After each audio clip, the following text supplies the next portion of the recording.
Hi! Welcome to Bookbox. Don't forget to subscribe and tap the bell icon to get our latest videos.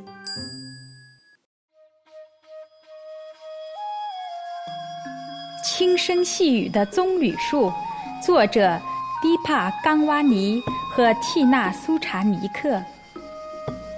莫瑞是个小女孩，她有双褐色的大眼睛。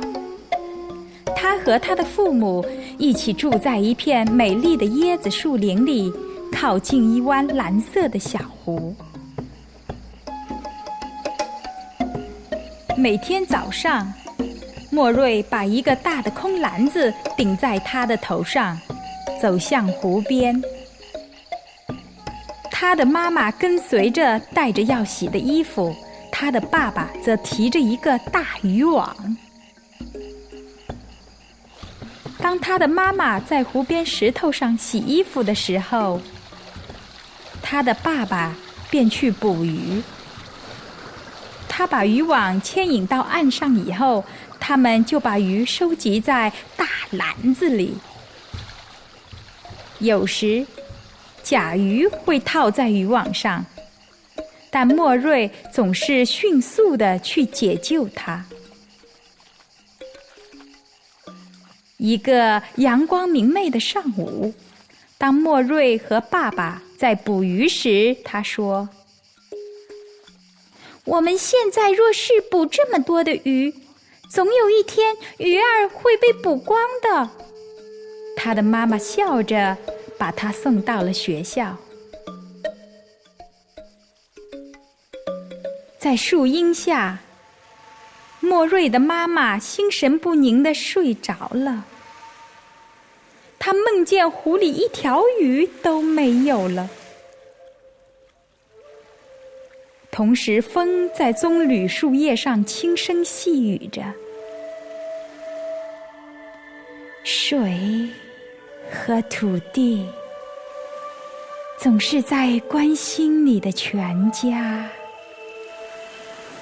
但是你们也必须关心他们，作为回报。他醒了以后，眼里含着泪水，因为他不知道如何养大莫瑞若是卖不出足够的鱼。整个下午，他便坐着编织着椰子草席，也思考着他的梦境。那天晚上，莫瑞听到他的父母在窃窃私语，油灯一直点到深夜。第二天早上，他的爸爸给了他一个小篮子。我们怎么可以把所有的鱼装进这个小篮子里呢？莫瑞问道。我们只捕捉恰好装满这个小篮子的鱼，他回答说。莫瑞感到很迷惑。放学以后，他很兴奋地发现他妈妈在用椰子做肥皂和油。莫瑞很快便爬到树上去摘更多的椰子，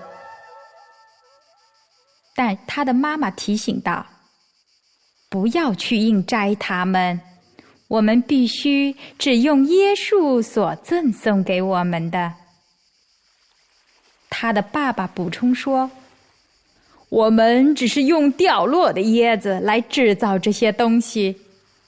你看，我们已制造的这个肥皂甚至有茉莉花在里面。”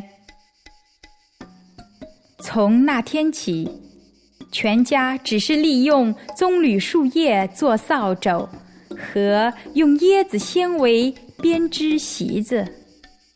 他们把做好的肥皂、油和只有少量的鱼卖到市场上。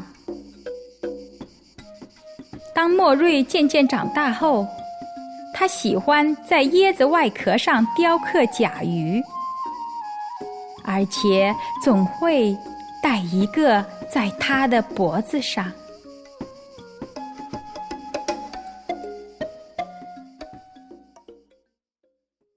Hey there! Don't forget to like and share this video. Also, please leave your comments below.